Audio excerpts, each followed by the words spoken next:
Hello students, मैं सुशील कुमार आपका स्वागत करता हूं अपने चैनल पे। आज मैं आप लोगों को 10th की मैथ्स अरिथमेटिक प्रोग्रेशन पढ़ाने जा रहा हूं। वैसे लास्ट क्लास मैंने आपको उसका इंट्रोडक्शन दे दिया था लास्ट क्लास में, तो आज मैं उसमें थोड़ा आगे बढ़ने जा रहा हूं। देखिए आज मैं आपको क्या सिखाऊंगा। 2, 6, 10 डैश। आपको मैंने लास्ट क्लास ये बता दिया था कि एपी क्या होते हैं और एपी में आप कैसे पता करेंगे एपी है कि नहीं है, ये भी मैं आपको बता चुका था। ठीक है, तो बस तो थोड़ा सा रिवाइज कर लेते हैं। याद रखना, मैं आपको वैसे इंट्रोडक्शन दे देता हूँ, वैसे ही जैसे कि लास्ट क्लास हमने सीखा था। याद रखने वाली चीज़ क्या थी, मैंने आपको बताया था कि इनके बीच में जो गैप होता है, जो डिफरेंस होगा वो इक्वल होना चाहिए। बच्चों इनके बीच में 4 का -3 का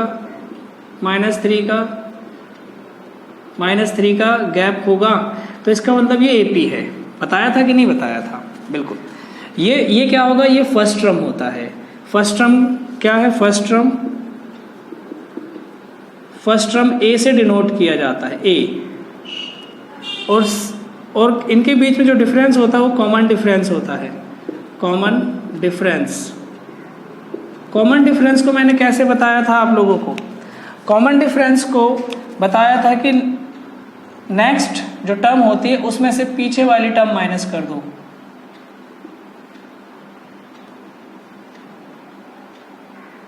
ये 3 माइनस हो गया और यहाँ पे हो जाएगा 4 - 3 कर सकते हो। इसी तरीके से जितने भी टर्म होंगी आप उसमें से क्या कर सकते हो, ए। तो कॉमन डिफरेंस का फॉर्मूला हो जाता है an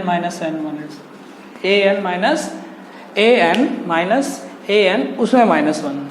ठीक है, तो ये कॉमन डिफरेंस का एक फॉर्मूला हो जाता है। फर्स्ट टर्म का फॉर्मूला, फर्स्ट टर्म क्या होता है आपको पता है। और अगर मान लो मुझे कुछ एपी नहीं दे रखा, बता रखा है a = इतना है और d = मुझे 8 दे रखा है, तो उसने बोला कि बताओ इसकी फर्स्ट 4 टर्म्स क्या क्या होंगी। फर्स्ट 4 टर्म कैसे निकालोगे आप? सिर्फ याद रखना, बहुत आसान है। पहली टर्म तो 2 हो गई भाई, हो गई कि नहीं? कॉमन डिफरेंस माइनस करके निकालते थे, इसका मतलब नेक्स्ट टर्म में प्लस करते चले जाओ, डी प्लस करते चले जाओ। तो यहाँ पे क्या हो जाएगा, ये 10, फिर क्या हो जाएगा 18, फिर क्या हो जाएगा 26, फिर क्या हो जाएगा 34 और डैश डैश डैश। इसका मतलब आपने एक चीज़ सीखी क्या, कि a तो a ही रहेगा, फिर अगले टर्म निकालने के लिए a + d होता है, फिर a + 2d होता है, a + 3d होता है, a + 4d होता है। ये नेक्स्ट टर्म निकालने का बच्चों फॉर्मूला है। ठीक है, a + d, a + 2d, a + 3d, a + 4d, इस तरीके से आप क्या कर सकते हैं, d जो भी टर्म निकालनी है वो निकाल सकते हैं। ठीक है, चलिए ये तो हमें कंटिन्यू जब दिया होगा तो मैं निकाल सकता हूँ ऐसे। अब मैं आपको बताने जा रहा हूँ टर्म, बीच में जो टर्म होंगी वो कैसे फाइंड करोगे। अगर इसी क्वेश्चन में, फर्स्ट क्वेश्चन में सबसे पहले आपसे उन्होंने पूछा कि भाई ए क्या है, ए तो आप बता दोगे, ए का मतलब फर्स्ट टर्म। ए कितना है 2, ए को क्या कहते हैं, फर्स्ट टर्म। ठीक है, डी क्या है, डी कॉमन डिफरेंस है। डी कैसे निकालोगे, 6 - 2 मतलब आ गया 4। इसको क्या बोलोगे आप, कॉमन डिफरेंस। कोई दिक्कत तो नहीं है, कॉमन डिफरेंस बोलेंगे। अब यहाँ पे अगर क्वेश्चन में बोल दिया कि ये तो फर्स्ट टर्म है, सेकंड टर्म है, थर्ड टर्म है, फोर्थ टर्म आप कैसे निकालोगे, 4 उसमें ऐड कर दोगे। 6 टर्म कैसे निकालोगे, 4 ऐड करते चले जाओगे। लेकिन आपसे उस क्वेश्चन में पूछ लिया, आप मुझे बताओ कि इसकी 100th टर्म क्या होगी। 100th टर्म तो बता दोगे कि नहीं बता पाओगे ना, क्योंकि वो काफ़ी दूर तक जाएगा। काफ़ी दूर तक कैसे जाएगा, क्योंकि आप प्लस करते जब 100 पे पहुंचोगे तो आपके एग्जाम का टाइम ओवर हो चुका होगा। या आपसे पूछेंगे 50th टर्म, चलो 50th तक तो आप पहुंच भी जाओगे, है ना।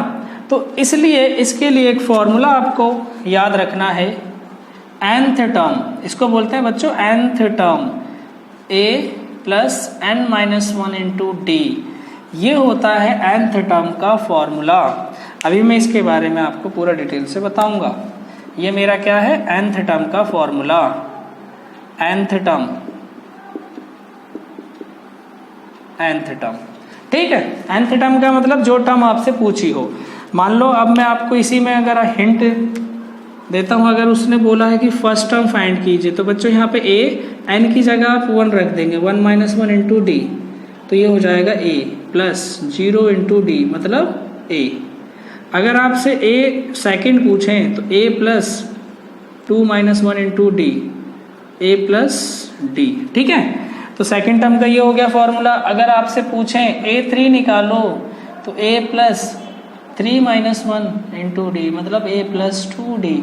a4, अब आपको थोड़ा सा लय समझ आ रही होगी मैं क्या कहना चाह रहा हूँ।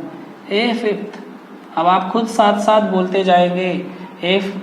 जब यहाँ पे a4 है तो a6 के लिए क्या आएगा, a5d आएगा। अगर a7 है तो a6d आएगा। इसी तरीके से मैं a100 पूछ लूँ तो a प्लस 99d आप बड़े आराम से मुझे बता पाओगे।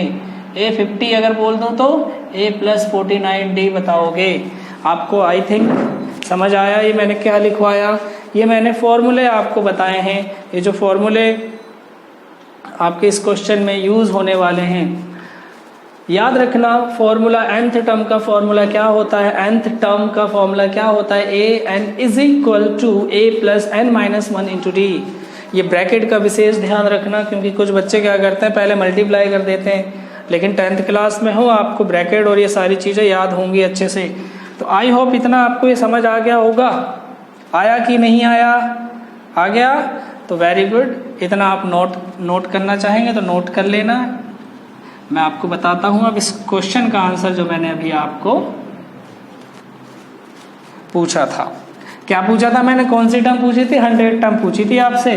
तो क्या करेंगे आप बच्चों, यहाँ पे a 100 लिखेंगे, a प्लस में 100 माइनस वन लिखेंगे और d लिखेंगे, a प्लस में 99d लिखेंगे। अच्छा a और d क्या है, अच्छा a आपको पता नहीं है, यहाँ पे 2, इसकी जगह आप 2 पुट कर सकते हो। d पता नहीं है आपको, इसकी जगह 4 पुट कर सकते हो। तो यहाँ पे 2 प्लस 99 इंटू 4। आई होप आपको ये समझ आया होगा कि 2 कहाँ से आया, ऑलरेडी क्वेश्चन में गिवन था। अच्छा अब इसको क्या करेंगे, आप लोगों को पता ही है, प्लस करेंगे। अब इसको जब इसमें क्या करेंगे आप, 400 माइनस 4 394 आएगा क्या, प्लस करके देख लेना आप। देखो कैसे करेंगे, 96 है ना। अब देखो मैं इसको बताता हूँ, 36 और 36 और 3। देखो अब आप कैसे इसको ऐड किया करो, कैसे मल्टीप्लाई करो, बड़ा दिमाग में कैलकुलेशन करनी है आपको। देखो कैसे, 99 है तो 100 माइनस 1 कर दो ना भाई, 400 में से 4 माइनस कर दो, ठीक है। तो 398 आपका आंसर आ गया। ये कैलकुलेशन वाली क्लास मैं अभी लूँगा आपकी, जिसमें आपको इजी वे ऑफ कैलकुलेशन बताऊँगा। ये आपको समझ आया कैसे आया ये क्वेश्चन, ठीक है। अब इसी क्वेश्चन पे मैं आपको कई प्रकार से क्वेश्चन बता देता हूँ, किस तरीके से क्वेश्चन एग्जाम में पूछे जाते हैं और कैसे आपकी बुक में हैं, ठीक है। तो मैं आपको ये क्वेश्चन मिटा देता हूँ, सिर्फ इसी क्वेश्चन को लेके बहुत सारे क्वेश्चन आपसे बन जाएंगे अब, ठीक है। चलिए आप इतना नोट कीजिए, मैं आपको बताता हूँ क्वेश्चन। तो यहाँ पे इसका ध्यान रखना है, a कितना था, d कितना था, ठीक है। और ये हमारा कौन सा टर्म आया था, a 100 आया था। तो मैं यहाँ पे बच्चों a 100 लिख लेता हूँ। a 100 टर्म मेरे पास 398 है, इसका ध्यान रखना 398 का, ठीक है। चलिए अब देखो क्वेश्चन में सेम, यहाँ पे अब a 100 नहीं बोलेगा, a n बोलेगा बताओ इसकी 100 टर्म कौन सी होगी। ये 100 टर्म नहीं बोलेगा 398 जो आएगा ना वो कौन से टर्म पे आएगा। आपसे अब ये पूछा है उसने, a आपको पता है 2 है, d आपको पता है 6 माइनस 2 4 है, a n आपको पता है 398 है, ठीक है। अब a n का फॉर्मूला आपको पता है, a n minus 1 into D होता है। इसकी जगह 398 लिख दोगे, a की जगह आप 2 लिख दोगे, n माइनस 1 इंटू में d का मतलब 4। ये जो 2 इधर प्लस का है इधर आ जाएगा, आएगा या नहीं आएगा, आएगा। ये जो 4 है इसमें मल्टीप्लाई हो जाएगा 396, और ये जो 4 है ये इधर आ जाएगा 4n, ये कितना हो जाएगा 400, और ये जो 4 इसके डिवाइड मल्टीप्लाई में था डिवाइड में आ जाएगा। देखेंगे ध्यान से, n इज इक्वल टू आपका 100 आंसर आ गया। इसका मतलब ये 100 टर्म पे क्या होगा 398 आंसर आएगा। ठीक है, 398 आंसर आएगा। यहाँ तक आपको अगर समझ आया तो मैं दोबारा से बता देता हूँ, नहीं आया होगा तो देखो, ए आपको दिया, डी दिया है, ए एन आपको 398 बोला है। उसने क्वेश्चन में यही पूछा है कि बताओ 398 कौन सी टर्म पे आएगी। ये तो 398 एक नंबर है, वो कौन से नंबर पे आएगा, कौन से टर्म में आएगा वो, तो आपको फॉर्मूला यूज करना है और आपको बता देना है। आई होप आपको ये समझ आया होगा। चलिए अब मैं अगला क्वेश्चन इसी पे ही लेके बताऊंगा आपको। ठीक है, अब यहाँ पे देखते हैं, ए पता नहीं है भाई, डी तो 4 है। ठीक है, ये क्वेश्चन नहीं है। अब आपको ये देगा, सिर्फ बोलेगा ए नहीं है, डी पता है, ए एन की जगह अब वो 100 दे देगा। ए एन चलो लिखा रहने दो, एन दे देगा 100। ठीक है, एन 100, यहाँ पे ए एन की जगह 100 लिख सकता है। तो अब आपको क्या पूछा, उसने ए पूछा है, निकालते हैं। चलो फॉर्मूला आपको पता है ना, A N is equal to A plus N minus 1 into D. A 100, A की जगह आप क्या रखोगे, कुछ नहीं है। एन की जगह कितना रखेंगे, 100 रखेंगे। डी की जगह कितना रखेंगे, 4 रखेंगे। ए 100 की जगह 398 रखेंगे। 398 ए प्लस 99 इंटू 4। आई होप आपको समझ आया होगा। 398 ए प्लस, इसको जब इसमें मल्टीप्लाई करोगे तो आपको पहले ही आपने सीख लिया कि 396 आना है। तो 396 इधर आके आप माइनस करेंगे तो a इज इक्वल टू आपका आंसर आ जाएगा। a इज इक्वल टू कितना आ जाएगा, 2 आ जाएगा। आपको समझ आया? इसमें क्या पूछा था उन्होंने, a पूछा था। अब नेक्स्ट a पूछा था, तो फॉर्मूला वही है, सब कुछ वही है, बस यहाँ पे ये जो जिस चीज़ को पूछा है ना, उस चीज़ को आप क्या कर रहे हो, फाइंड करना है। जो चीज़ पूछा वो वैसे ही रखना है।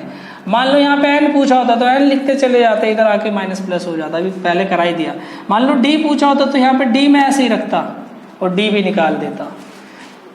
ये समझ आया आप लोगों को? चलिए बहुत बढ़िया। तो अब इसमें नेक्स्ट एक्सेस जो मैं नेक्स्ट पढ़ाऊँगा आपको, उसमें कुछ क्वेश्चन हम करेंगे बुक के, और थोड़ा एक्स्ट्रा क्वेश्चन भी करेंगे। मैं आपको वैसे ही समझा रहा हूँ, मेरे पास अभी बुक है नहीं, लेकिन ये